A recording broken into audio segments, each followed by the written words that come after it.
Mon Seigneur et mon Dieu, je crois de tout mon cœur que tu es ici, que tu me vois, que tu m'entends. Je t'adore, à genoux devant toi. Je te demande le pardon de mes péchés et ton aide pour faire de mon mieux ces moments de prière. Marie, ma mère immaculée, Saint Joseph et mon ange gardien, veillez sur moi. Il y a une phrase en italien que j'ai appris lorsque j'habitais en Italie et que j'aime bien. On l'utilise par exemple lorsqu'on veut négocier un prix avec quelqu'un. Eh bien, si les vendeurs ne se montrent pas très disposés à faire un rabais, on lui dit « mi venga incontro », c'est-à-dire « venez vers moi, mettez-vous à ma place, trouvons-nous à moitié chemin ». Et tu vois, ça, venir incontro, c'est ce que Jésus fait. Jésus vient nous chercher là où nous sommes. Découragés peut-être, même blessés sur les côtés du chemin de la vie. Si tu étais dimanche à la messe, tu auras écouté à nouveau cette parabole du bon samaritain. Le bon samaritain qui est d'abord Jésus lui-même. Jésus qui s'arrête sur les chemins, qui change de plan et qui s'occupe de nous. Mais Jésus, tu sais, il ne vient pas nous chercher là où nous sommes pour ensuite nous laisser là où nous sommes. Il vient nous guérir. Eh bien, la guérison, elle peut être parfois douloureuse. Lorsqu'on met du vent sur une blessure ou n'importe quel désinfectant, eh bien, ça pique.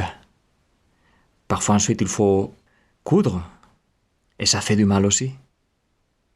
Et donc, Jésus vient nous chercher là où nous sommes, mais pas pour nous laisser là où nous sommes. Il vient nous guérir de nos blessures. Des blessures qui parfois sont des blessures que nous nous sommes fait nous-mêmes. Mais parfois on dirait qu'il y a des gens qui veulent un Jésus qui les laisse là où ils sont. Peut-être ça m'arrive moi, ça t'arrive toi parfois. Un Jésus qui console, mais qui nous dit qu'on est bien comme on est, qu'on n'a pas besoin d'être guéri. Un Jésus bon, mais qui en fin de compte nous laisse tranquilles. Un évangile qui dise que l'important c'est d'être nous-mêmes, que tous les choix sont bons, pourvu que ce soit nous qui les faisons. Mais celui-là n'est pas ni Jésus, ni l'Évangile. Car Jésus, tu n'es pas venu pour nous laisser là où nous sommes. Tu viens vers nous, tu nous tends la main, mais tu le fais pour nous sortir des trous dans lesquels nous sommes tombés. Et pour ce faire, tu nous demandes ce que nous pouvons donner. Pas plus, mais pas moins. C'est ça. Tu ne nous demandes rien que nous ne puissions donner. Mais ce que nous pouvons, ça oui. Et qu'est-ce que je peux te donner? Bon, au moins, Jésus, je peux te donner mon regret. Au moins, je peux reconnaître que je me suis trompé, au lieu d'essayer tout le temps de me justifier. Ça oui, ça je peux te le donner. Et c'est surtout de ça que tu as besoin pour commencer à me guérir, que je te montre ma plaie. Eh bien, aujourd'hui, Jésus, on t'entend faire des reproches très durs à des gens qui ne sont prêts même à te donner ça. Des reproches durs. Et cette fois, c'est pas les scribes ou les pharisiens. On s'y est habitué, n'est-ce pas, que ce soit toujours les scribes ou les pharisiens qui se font engueuler. Eh bien, cette fois, c'est les habitants des villes où tu avais fait plein de miracles. Malheureuse es-tu, Chorazine, tu dis, malheureuse es-tu, Bethsaïde, car si les miracles qui ont eu lieu chez vous avaient eu lieu à Tyr et à Sidon, il y a longtemps que les gens y auraient pris les vêtements de deuil et la cendre en signe de pénitence. Tyr et Sidon, tu le sais, c'était des villes païennes que Jésus n'a visitées que rarement. Et donc il est en train de dire, si ces villes-là, qui pour les Juifs étaient comme des villes sans Dieu, des villes athées, si ces villes-là avaient reçu ce que Bethsaïde et Chorazine ont reçu, les gens auraient changé de vie. Les gens se seraient dit, on ne peut pas continuer à vivre comme ça. Mais par contre, les gens de Bethsaïde et Chorazine se sont bien admirés à voir le spectacle des guérisons de Jésus. Mais en fin de compte, pour eux, ce n'était qu'un spectacle. Un spectacle qui, une fois il est passé, il a laissé la place à la vie de tous les jours. La vie de tous les jours avec la misère de tous les jours. Ils ont continué à s'énerver les uns avec les autres, à parler mal sur leur dos, à se tromper, à se voler, à s'ignorer. Bref, leurs cœurs ne sont pas changés. Mais attends, parce que Jésus va encore en rajouter.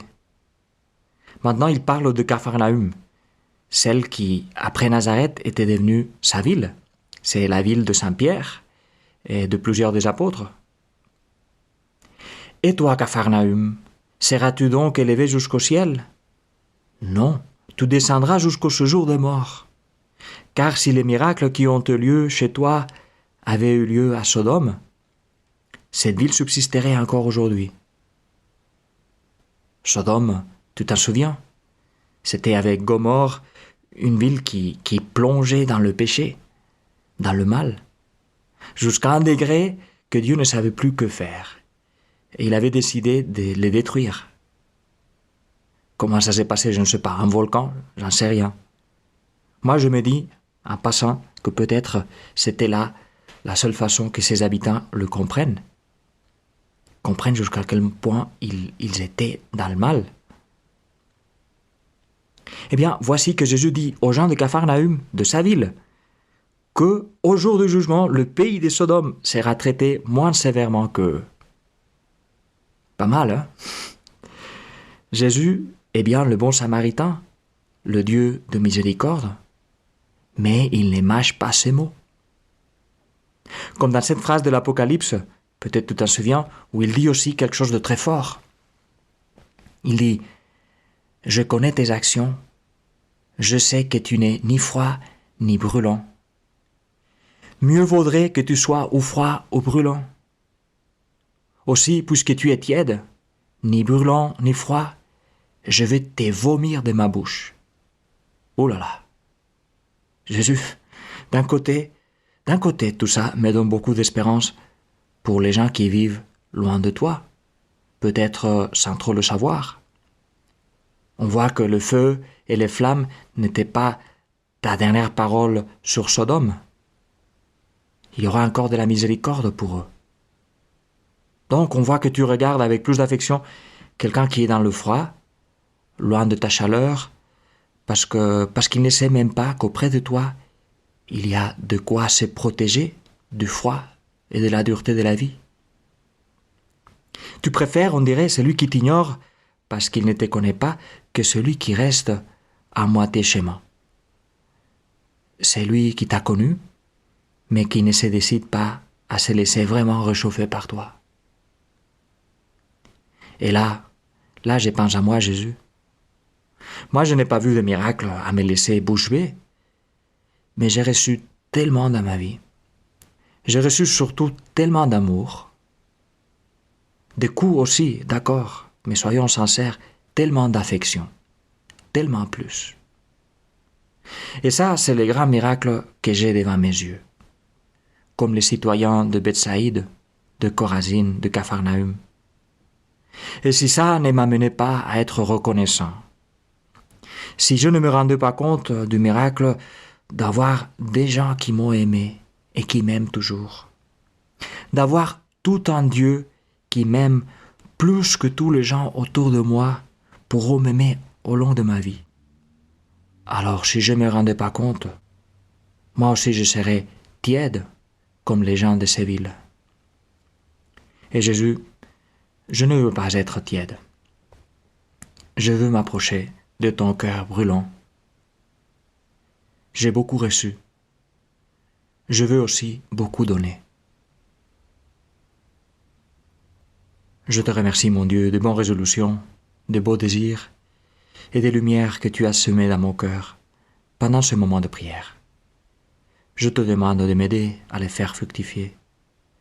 Marie, ma Mère Immaculée, Saint Joseph et mon ange gardien, accompagnez-moi toujours en chemin.